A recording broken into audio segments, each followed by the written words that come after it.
Texas state government did decide they would change one thing in the wake of what happened at West Texas. Back to our friend Chase Koch.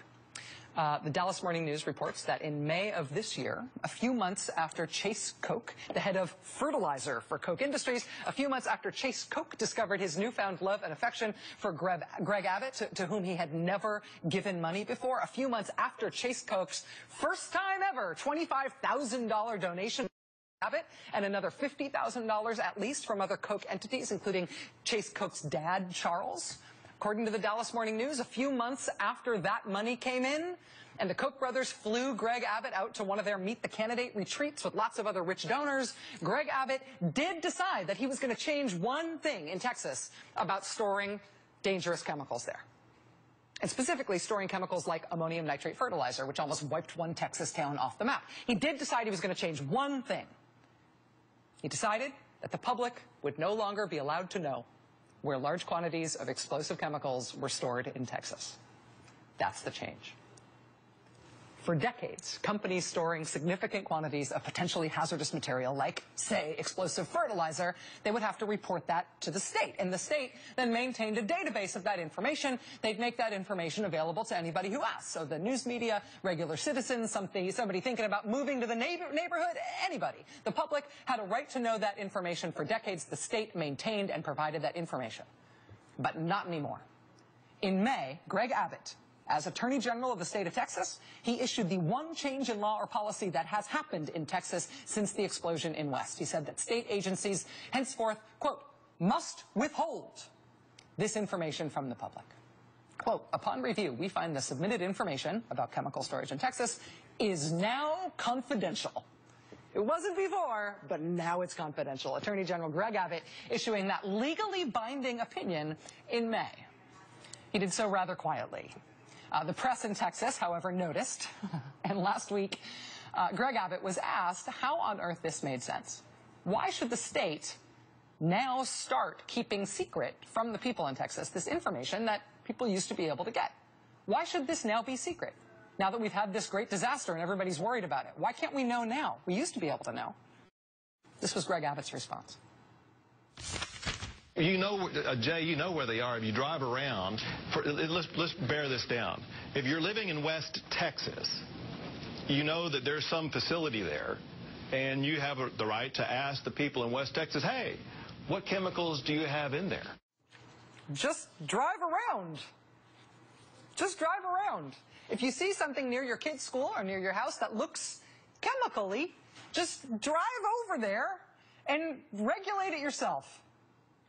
The official advice from Republican-controlled Texas state government to the citizens of that state is that Texas residents should go door to door in their communities trying to surmise whether or not there might be any dangerous chemicals stored in any facilities nearby.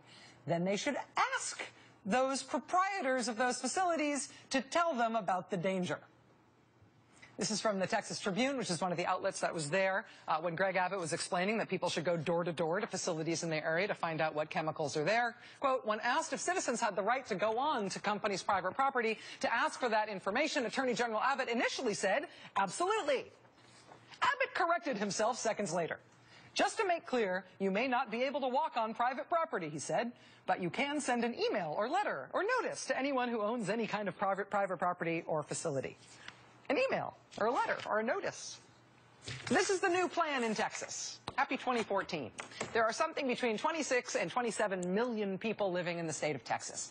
Each of you is responsible for driving around, figuring out what looks suspicious, finding contact information for any of those suspicious businesses you might have seen while driving around. Whether or not they are holding dangerous chemicals on site, it is then your responsibility to find their contact information, write to them, ask them to disclose to you their chemical inventories and whether or not they might be dangerous to you and your kids, and then just sit back and wait for safety to roll in.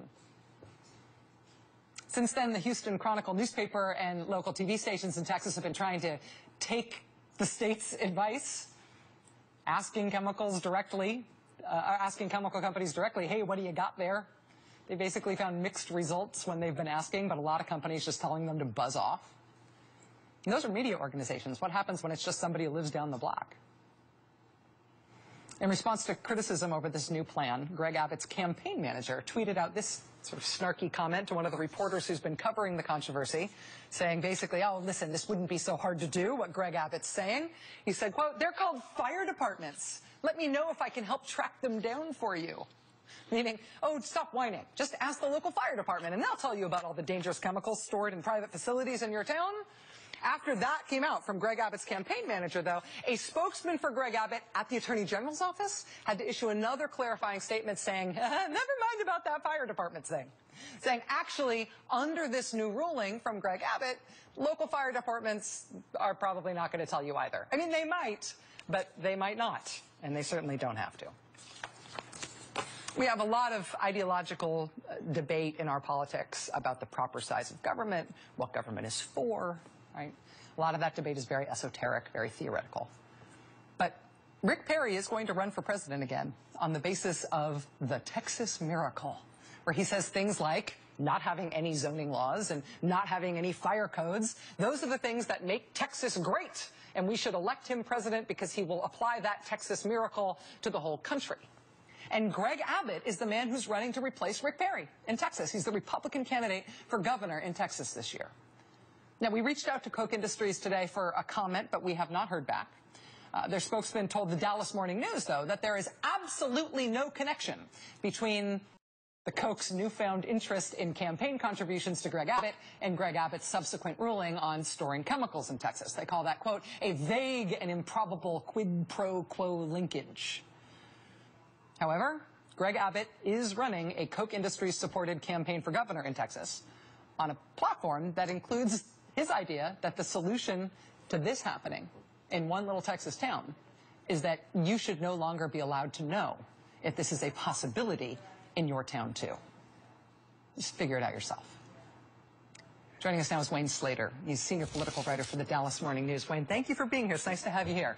Great to be with you. So the timing of the Attorney General's opinion on storage of chemicals in the state obviously raises questions in terms of its connection to campaign donations. It also raises questions about its connection and timing to the campaign. He's running for governor. Does he think he's done something? Nobody would really notice. And it wasn't until WFAA asked for an update on the information that we suddenly realized that a state agency was saying, after years of providing this information, no, we're not going to provide it anymore. Greg Abbott has issued an opinion that says it's no longer available. And in an odd way, it is a perfect message to corporate, business, and other supporters of Greg Abbott, his campaign contributors and others, to say privately or maybe somewhat more quietly, look, I'm on your side. We're not going to be loading you down with all kinds of regulations. But I do not believe that he thought this was going to blow up. Clearly, he did not have a very good answer when he told reporters the other day, look, if you've got a problem, just knock on the doors, ask people what they have, and these good private companies will tell you what dangerous and explosive chemicals they have stored right next to where your child is playing on a playground. It is a remarkable message to the business community and, as you say, potential donors. Even if you basically wipe part of the Texas town off the map, having done something unsafe and something that is not recommended in terms of how you store chemicals, I've still got your back. I'll make it easier for you to get away with that by letting people disguise the fact that you're doing it. I mean, I guess I have to wonder, thinking about this both in terms of the message and what it does nationally, whether or not this is something that will hurt him politically. I mean, has the Wendy Davis campaign, she's running against him, been able to hold him to account on this to make this an issue that they're going to be able to run with?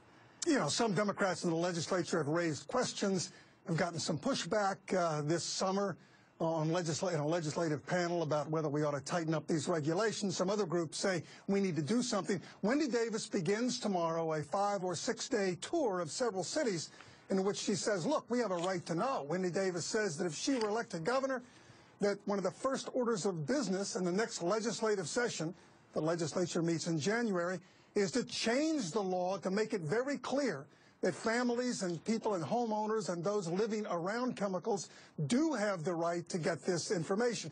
The key here is that part of the Wendy Davis campaign against Greg Abbott has been to say that he is a Texas Republican business-minded insider who protects his friends, but that's not really necessarily good enough, because I think, frankly, Rachel, a lot of people think that politicians of all stripe protect their friends when they're in office.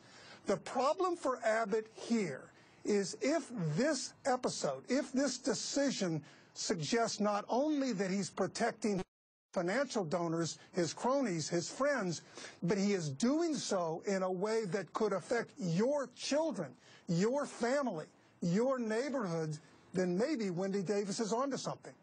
Wayne Slater, senior political writer for the Dallas Morning News. I have to admit that I had no idea that the footage we had of Greg Abbott was him sitting in front of the periodic table of elements. I want to make clear for the record that we didn't fake that. He really did it, just giving us the perfect visual punchline. Wayne, thank you very much. I really appreciate it, man. It's good to see you. Absolutely. All right, lots more ahead on this post-4th of July holiday Monday, including Governor Chris Christie of New Jersey declaring his independence from what one might think of as a basic form of human decency.